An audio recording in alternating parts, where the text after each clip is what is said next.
I respect the initiative of this committee to hold the Senate inquiry. Bagamat nirerespeto natin ang pagdinig na ito, sinasabi ko rin po ang aking mga hinanakit na parang too late na po. Walang problema sa akin mag-hearing kahit araw-araw po. Pero tanong, may babalik niyo pa ba si Tatay Digong?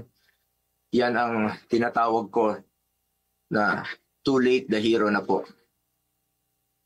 Useless lahat ng hearing na ito kung hindi na po may babalik si Tatay Digong.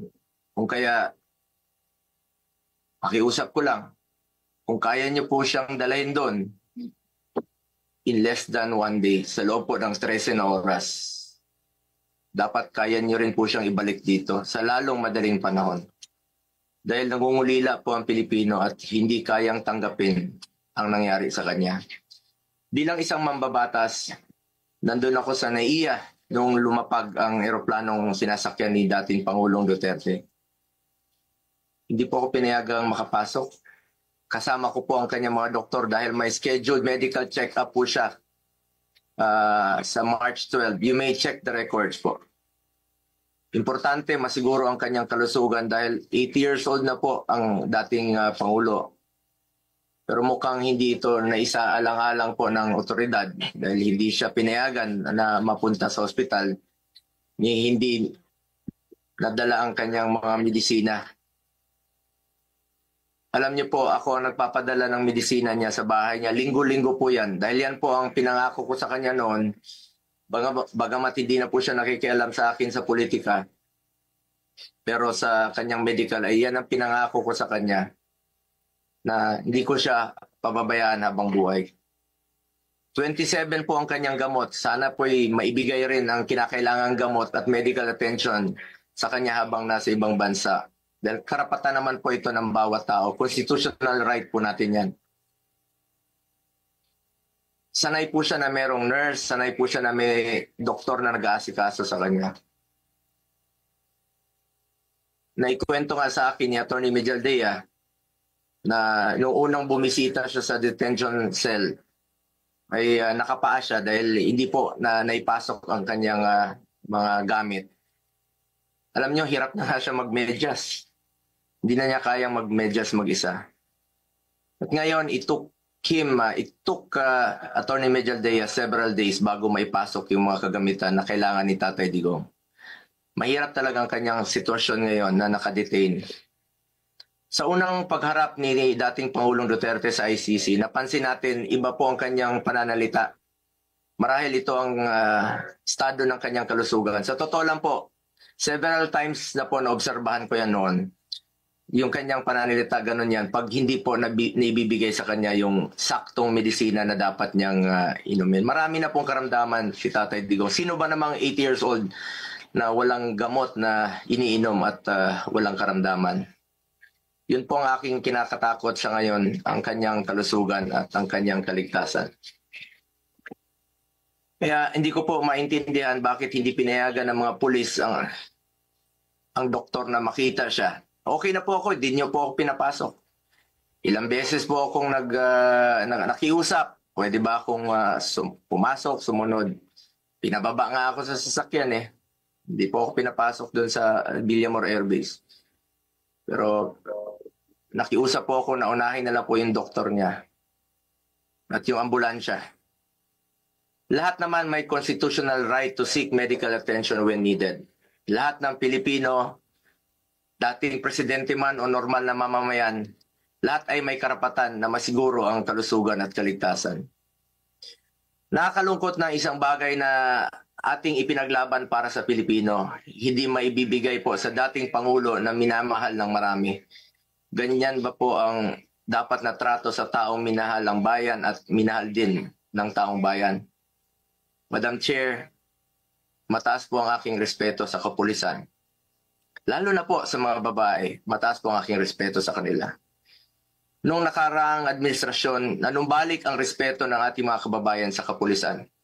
Taas noo po ang ating kapulisan, ang ating mga sundalo. As its highest ang respeto sa PNP. Inuna namin ang pagtaas ng sahod ng uniform personnel dahil alam namin kung ano ang sakripisyo ninyo para sa bayan. Ako mismo bilang SAP noon, ako po nangulit noon na may sakatuparan po ito dahil minahal namin ang kapulisan. Ngunit nakakalungkot, Madam Chair, na noong nandun ako sa NAIA, nakikita niyo naman po sa video, nagtanong lang po ako sa PNP spokesperson kung saan kami dapat pumunta. Dahil sabi ni Chief PNP Marbil sa 250 po. Nilapitan ko po ang inyong spokesperson at hindi po ako sinagot, tinakbuhan po ako. Sana naman bilang spokesperson, konting sagot lamang po. Konting respeto, sumusunod naman po kami sa batas. Hindi naman siguro dapat ipagkait sa atin ang respeto at higit sa lahat ang katotohanan. Sa totoo lamang po, ilang beses na po nagsinungaling si now Brigadier General Jean Pardo. Sana po, ma'am, bilang spokesperson, totoo lang po ang sabihin mo, alang-alang sa bayan. Your duty is to be loyal to our flag and to our country. Minahal namin kayo ni dating Pangulong Duterte. Sana, konting respeto lamang po.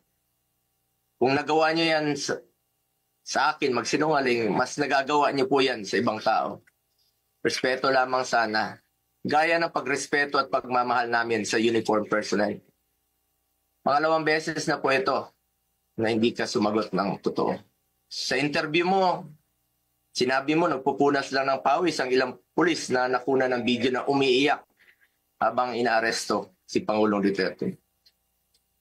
Mapigilan mo bang umiyak? Nasasaktan po yan. Doon lamang po tayo sa katotohanan at piliin nyo lang laging magsabi ng totoo alang-alang sa bayan. We must always entrust our loyalty to the Filipinos, to our flag, and to our country. Di naman po parating sinasabi ni dating Pangulong Duterte sa inyo. Just be loyal to our country and to our flag. Last, gusto nating malaman kung may nalabag ba na proseso ang pamahalaan, nabigyan ba po ng due process ang Pangulo dahil kung seryoso tayo sa pagbibigay ng hustisya, unang konsiderasyon dapat ang karapatang pantao at ang pagsunod sa due process. Sa totoo lamang po, hindi na po tatakbo si Tatay Digong sa inyo. Di na niya kayang tumakas at alam niyo po yun. Di na niya kaya kayong takbuhan dahil hirap na nga siyang maglakad, nagsusungkod na nga lang po siya. Imbis na umunlad, bigla tayong umurong. OFWs, pinapauwi natin. Noon, ginagawa natin ang paraan. In fact, si dating Pangulong Duterte, sumusulat yan sa mga king o sa leader ng ibang bansa para makauwi. And even nagre-raise tayo ng blood money para makauwi lang yung mga kababayan natin. Pero bakit baliktad niya? Bakit isinuko po ang sarili nating lahi? Hindi ko lubusang matanggap na siya ay nililiti sa ibang bansa gayong siya ay isang Pilipino. Samantalang mayroon naman tayong maayos na judicial system sa ating bansa na nirerespeto.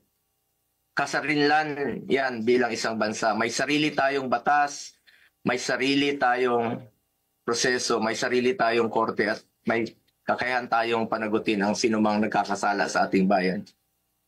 Madam Chair, this is now a matter of principle, justice, and humanity. Hindi ba't may sarili tayong sistema ng hustisya? Kapag may Pilipinong nagkasala, dapat tayo po ang husga. We must protect our citizens and we must stand as one. Dagdag pa dito, Madam Chair, mula noon hanggang ngayon, naninindigan naman po si Solicitor General Minardo Guevara na walang jurisdiction ng ICC sa ating bansa.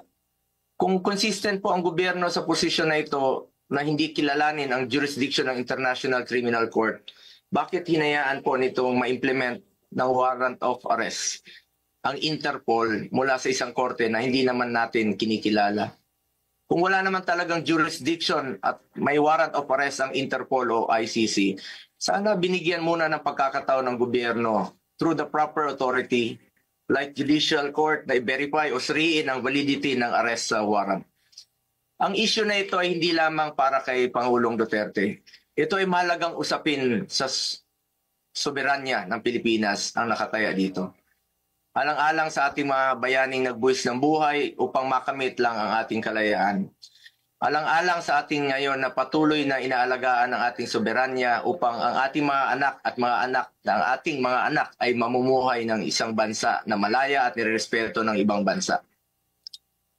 Ang bawat Pilipino, mataas o mababa man ang katayuan sa buhay, dapat may gobyernong masasandalan na hindi siya pababayaan. Former president man o hindi, karapatan yan, lalo na po pagdating sa kanyang kalusugan, kaligtasan at buhay. Sa huli, bagamat andon si Tatay Digong na buong tapang na hinaharap ang kasong isinampa sa kanya, tulad ng kanyang paulit-ulit na ipinangako, napakasakit po sa dibdib na pagkatapos niya isakripisyo ang kanyang sarili para sa kinabukasan ng ating mga anak at ng bawat Pilipino, ni isang Pilipino ay hindi huhusga sa kanya. Imbis na ibigay sa Pilipino ang paghusga sa mga ginawa ni dating Pangulong Duterte na paglaban sa droga at kriminalidad, sadly, hindi po ganun ang nangyari. Sabi ko nga, para sa akin, Pilipino po ang dapat humusga sa totoong sitwasyon sa bansa. Kung mas nakakalakad na po ba ang ating mga anak noong panahon niya, hindi po nasasaktan, hindi nababastos. Kayo po ang humusga. Pilipino po ang dapat humusga. Minahal tayo ni Tatay Digong. Ginawa niya po ang lahat para sa bayan. Tanda na po siya. Ayaw na nga niyang tumakbong presidente. Pero ginawa niya po ito dahil yan po ang kanyang sinumpaang tungkulin para sa mga kababayan natin Pilipino. Pero ngayon, hindi lang si Tatay Digong ang inialay at ipinamigay ng ating sariling kababayan. Mistur lang inialay at ipinamigay din ito ang karapatan ng Pilipino na husgahan ang ating sariling kababayan at magdesisyon kung ano ang mas makakabuti sa ating bayan. As I said, March 11 was indeed the saddest day in our history. Sana po, hindi na po ito maulit. Marami pong nasaktan na Pilipino. Salamat po.